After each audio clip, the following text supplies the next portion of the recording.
जय हिंद साथियों, राज study centre के ऑनलाइन प्लेटफॉर्म पे आपका हार्दिक स्वागत है। साथियों, आज हम इतिहास के अगले कड़ी में आए हैं और इस कड़ी में हम आपसे बात करेंगे कि इतिहास में हम सिंधु घाटी सभ्यता के बारे में पढ़ रहे थे। सिंधु घाटी सभ्यता के बारे में हम आज कुछ महत्वपूर्ण स्थानों के बारे में जानेंगे जहां से कुछ महत्वपूर्ण चीजें प्राप्त हुई हैं और अक्सर ये प्रश्न हमेशा एग्जाम्स में पूछ लिए जाते हैं, आपके परीक्षाओं में पूछे जाते हैं। साथियों, जैसे आप देखेंगे कि पहला स्थान हम लोग देखते हैं, हेडिंग रहेगा हमारा कि कुछ महत्वपूर्ण स्थल। भाई, सिंधु घाटी सभ्यता के कुछ महत्वपूर्ण स्थल, ये हमारा हेडिंग है। इसमें हम लोग देखेंगे कि सबसे पहला स्थल कौन सा है। तो देखिए, सबसे पहला जो स्थल है वो है हड़प्पा। सबसे पहला स्थल है हड़प्पा। हड़प्पा के बारे में आपको बता दें हम कि हड़प्पा जो है, इसकी खुदाई, सबसे पहले हम हड़प्पा के बारे में कुछ बेसिक जानकारी देखेंगे। साथियों, कुछ साधारण जानकारी, जैसे कि हड़प्पा जो है वो किस नदी के तट पर है। तो इसमें हम लोग ऐसे बना के लिखेंगे कि हड़प्पा जो है वो किस नदी के तट पर है। तो ध्यान रखिएगा, हड़प्पा रावी नदी के तट पर है। हड़प्पा रावी नदी के तट पर है। हड़प्पा की खुदाई किसने की? तो हड़प्पा की खुदाई वर्ष 1921 ईस्वी में दयाराम साहनी ने किया था। दयाराम साहनी ने किया था, इस बात को याद रखिएगा, दयाराम साहनी ने किया था। साथियों, इसके बाद हड़प्पा के बारे में हम और भी देखेंगे जानकारी कि भाई हड़प्पा जो है सभ्यता, इसमें हड़प्पा सभ्यता जो हड़प्पा नामक स्थान जो है वो कहाँ पर पाया गया। तो हड़प्पा जो है ये पाकिस्तान में पाया गया था। कहाँ स्थित है? तो ये पाकिस्तान में अवस्थित है, इस बात को याद रखिएगा। साथियों, कुछ बातें और भी हैं, जैसे कि जब हड़प्पा की खुदाई हुई तो यहाँ से कौन कौन सी चीज़ें प्राप्त हुई हैं, क्या क्या वस्तुएं प्राप्त हुई हैं, जिससे हम लोग कुछ जानकारी बटोर सकते हैं। तो देखिए साथियों, इसमें आप देखेंगे कि जो हड़प्पा है, हड़प्पा से बहुत सारी चीज़ें प्राप्त हुई हैं, जिसमें एक एक करके हम लोग चर्चा करेंगे। जैसे कि आप देखेंगे कि हड़प्पा जो है, हड़प्पा में आप देखेंगे कि सबसे पहला जो है हम लोग देखेंगे कि यहाँ पर कुछ ऐसे घरों का साक्ष्य मिला है, कुछ ऐसा मकान मिला है जो लग रहा है कि लग रहा है कि ये बहुत ही मजदूर वर्ग कमजोर वर्ग का ये मकान था। क्योंकि देखिए, इंफ्रास्ट्रक्चर देख के पता चल जाता है कि किसका घर, भाई अंबानी का मकान देख लो और एक साधारण व्यक्ति का मकान देख लीजिए, अंतर साफ समझ में आ जाएगा। तो वहां देखने के बाद जब कुछ घरों को देखा गया तो उन्होंने अंदाजा लगाया कि लग रहा है ये मजदूरों का आवास है।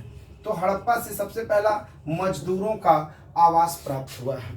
साथियों, मजदूरों के आवास के साथ हमने देखा कि हड़प्पा से और भी चीजें प्राप्त हुई हैं, जैसे कि मजदूरों के साथ आवास के साथ अन्नागार भी मिला है। साथियों, याद रखिएगा, अन्नागार प्राप्त हुए हैं हड़प्पा से। और फिर अन्नागार का मतलब क्या होता है? तो वैसा स्थान जहां पर अन्न इकट्ठा करने का लोग कार्य करते थे, वह कुछ ऐसा प्लेस बनाते थे जहां पे वो अन्न और अनाज को इकट्ठा करके रखते थे। साथियों, इसके बाद जो है आप देखेंगे कि अन्नागार के पश्चात वहां पर और भी क्या चीजें प्राप्त हुई हैं। तो अन्नागार के बाद आप देखेंगे कि वहां पर चाक मिला है। चाक क्या होता है बच्चों? तो चाक जिस पे कुम्हार अपना बर्तन बनाता है, उस पे कुल्हड़, बर्तन, चुक्का, बहुत सारी चीजें बनाई जाती हैं साथियों।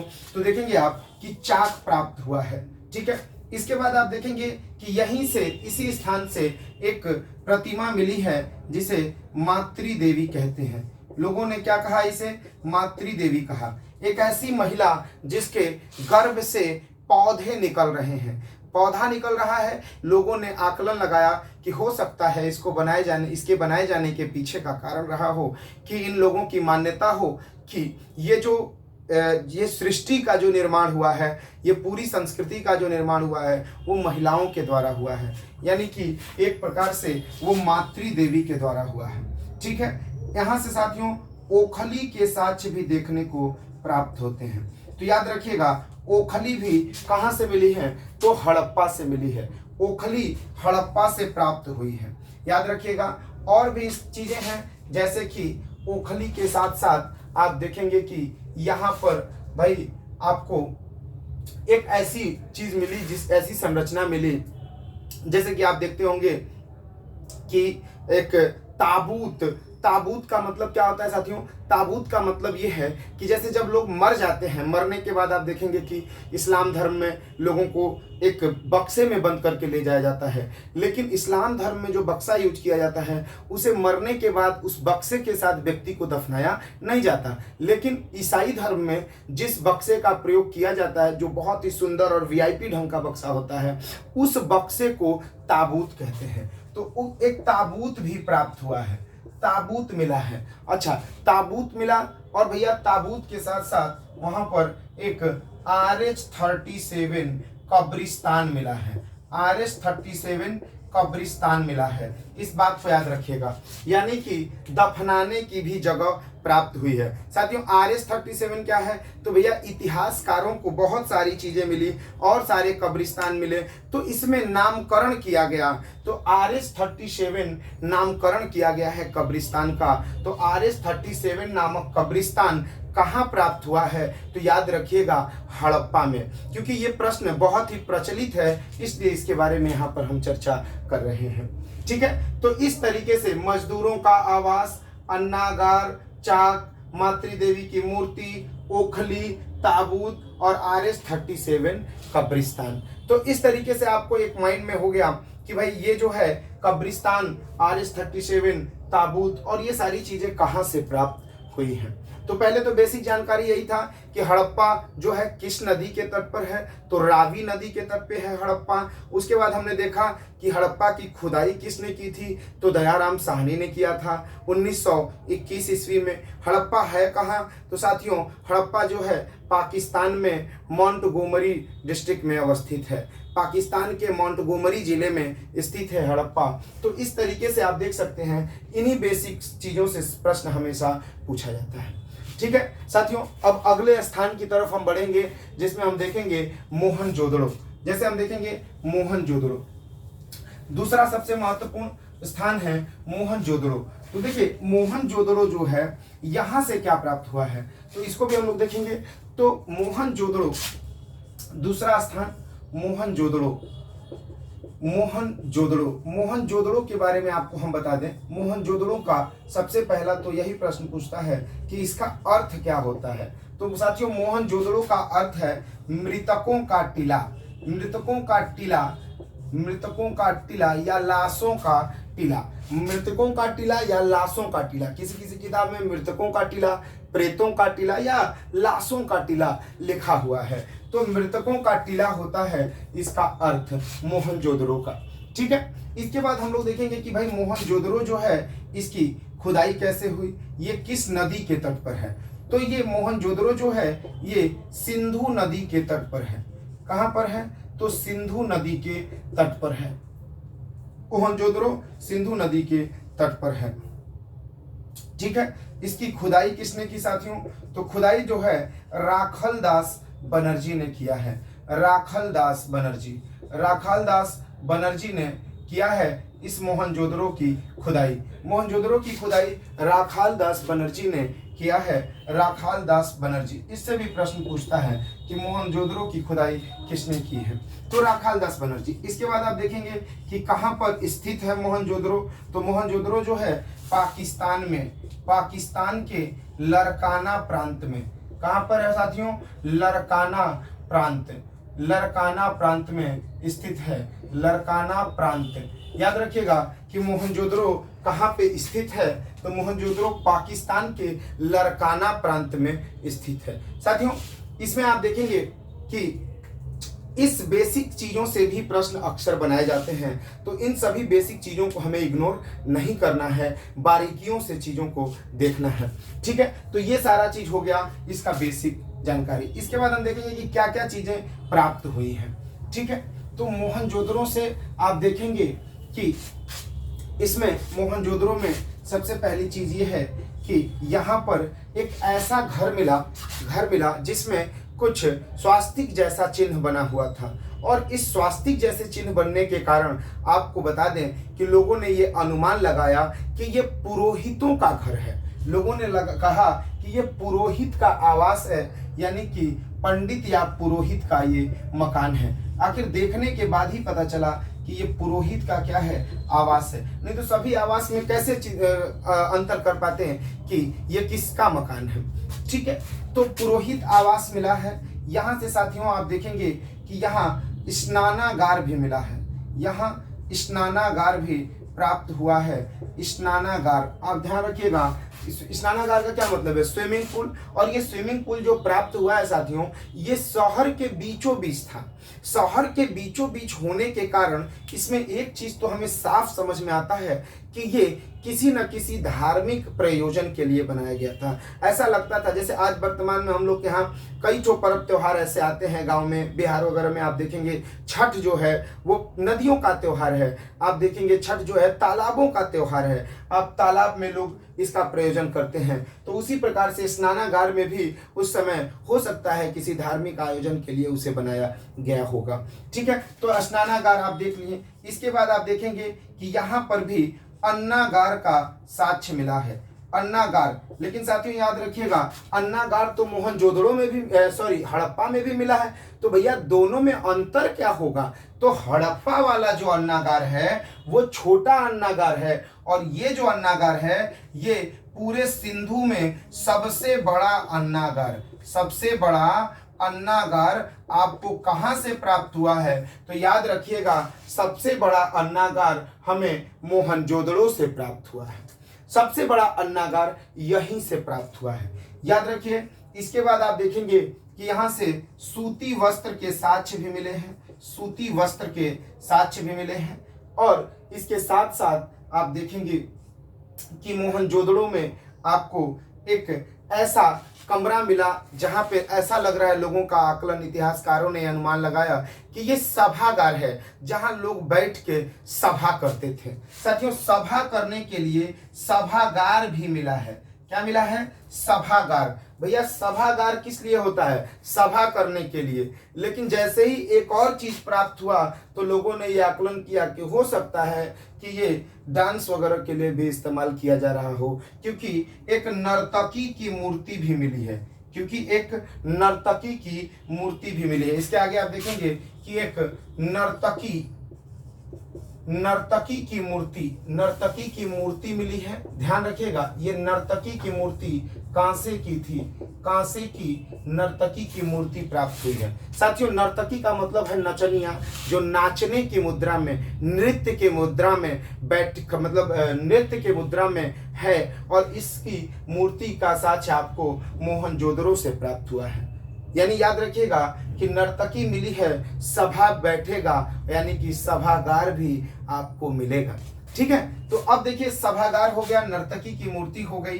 साथियों इसके बाद जो है नर्तकी की मूर्ति के बाद आप देखेंगे कि यहाँ से पशुपति शिव भी प्राप्त हुए हैं। पशुपति शिव एक ऐसा अंकन प्राप्त हुआ है, एक इस तरह का बनाया गया है प्रतिमा, जिसमें आप देखेंगे कि पशुपति शिव जो है, पशुपति शिव का मतलब क्या है, जैसे कि एक ऐसा योगी की मुद्रा में एक व्यक्ति बैठा हुआ है जिसके अगल बगल बहुत सारे जानवर आपको दिखाई देते हैं, बहुत सारे जीव जंतु आपको दिखाई देंगे। तो इसका मतलब ये है कि ये भाई लोगों ने मतलब एक अनुमान लगाया कि भाई क्या है, ये अनुमान लगाया किसका हो सकता है। तो वर्तमान में जब देवता से मिलाया गया तो वर्तमान में भगवान शिव मैच कर रहे हैं, क्योंकि अभी जो है भगवान शिव ही जो हैं उनके पास ये जानवर, नंदी और इन सब का क्या है आप देखेंगे कि सपोर्ट होता है, यानी कि शिव भगवान के साथ ये सभी होते हैं। तो पशुपति शिव, अभी भी आप देखेंगे कि पशुपति शिव की सबसे अच्छी प्रतिमा नेपाल के काठमांडू में स्थित है। ठीक है, तो यहाँ पे आप देख सकते हैं कि पशुपति शिव, नर्तकी की मूर्ति, सभागार, सूती वस्त्र, अन्नागार। और अन्नागार भी कौन सा, जो सबसे बड़ा है, सबसे बड़ा अन्नागार का साक्ष्य यहाँ पे प्राप्त हुआ है। इसके बाद देखेंगे भाई स्नानागार क्या है, तो स्नानागार वही जो मैंने बताया था कि लग रहा है, लोगों ने अनुमान लगाया कि इसे धार्मिक कार्यों के लिए प्रयोग किया जाता था। ठीक है, जैसे कोई भी पूजा पाठ और इस तरह के आयोजन के लिए अभी जो इस्तेमाल किया जाता था। ठीक है, तो इसमें आपने प्रमुख चीजों को देखा। एक आप देख सकते हैं कि और भी चीजें प्राप्त हुई हैं, ऐसा नहीं, बहुत सारी चीजें प्राप्त हुई हैं, लेकिन प्रमुख चीजें जिनसे प्रश्न पूछे जाते हैं उस पर हम चर्चा कर रहे हैं। ठीक है, इसके बाद आप देखेंगे कि और भी स्थानों के बारे में हम देखेंगे, जिसमें हम बात करेंगे कि भाई कुछ चीजें ऐसी हैं जिसपे आप देखेंगे कि भाई क्या, कहां से, कैसे प्राप्त हुआ है। तो आपको मैं बता दूं,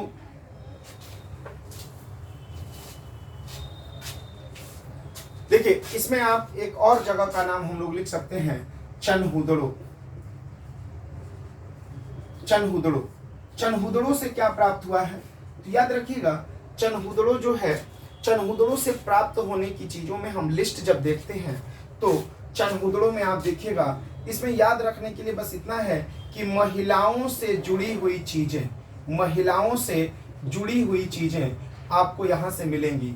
ठीक है, महिलाओं से जुड़ी हुई चीजें, जैसे महिलाओं का, जैसे कि जानते हैं यहां से आपको चूड़ी, बिंदी, टिकुली, ठीक है, मतलब लिपस्टिक, लिपस्टिक मतलब वही जो लगाया जाता है महिलाओं के द्वारा प्रसाधन के रूप में, आप देखेंगे। तो इसके साथ आप देखेंगे कि महिलाओं के मेकअप से जुड़ी हुई चीजें। तो एक बात तो भैया सिद्ध हो गया कि महिलाएं चीरकाल से शौकीन हैं, सब शुरू से लगाती आ रही हैं, और सिंधु घाटी सभ्यता भी यही कहता है कि महिलाएं शुरू से मेकअप करती आ रही हैं। ठीक है, तो इसके बाद आप देखेंगे कि महिलाओं से जुड़ी हुई चीजों में आप देख लें कि एक लाइन में हम लोग लिख लेते हैं अगर, कि मेकअप से जुड़ी हुई चीजें, मेकअप से जुड़ी हुई चीजें। ठीक है,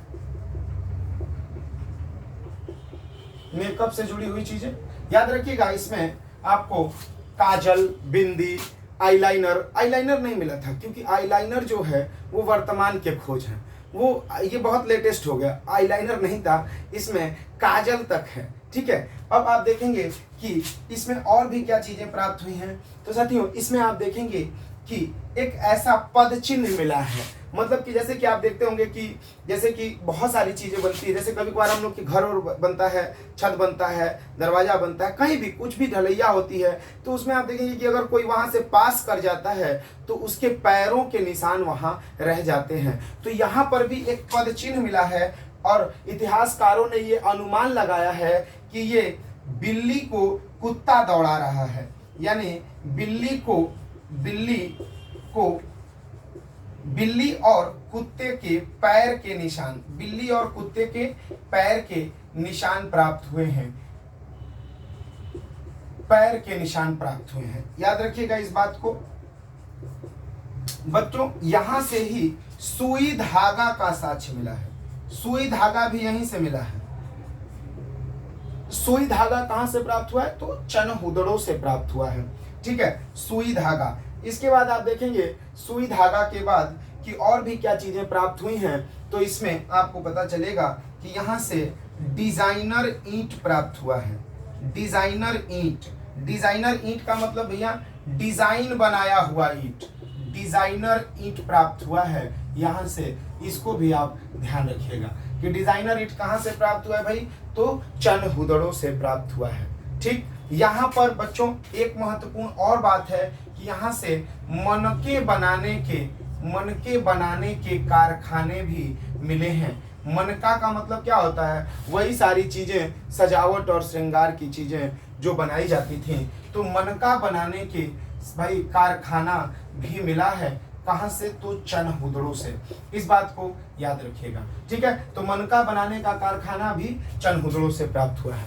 ठीक है, तो आज हमने 3 महत्वपूर्ण स्थानों को देखा। अगले वीडियो में हम लोग इसके आगे के स्थानों को देखेंगे। तब तक के लिए धन्यवाद। आज आपका दिन शुभ हो।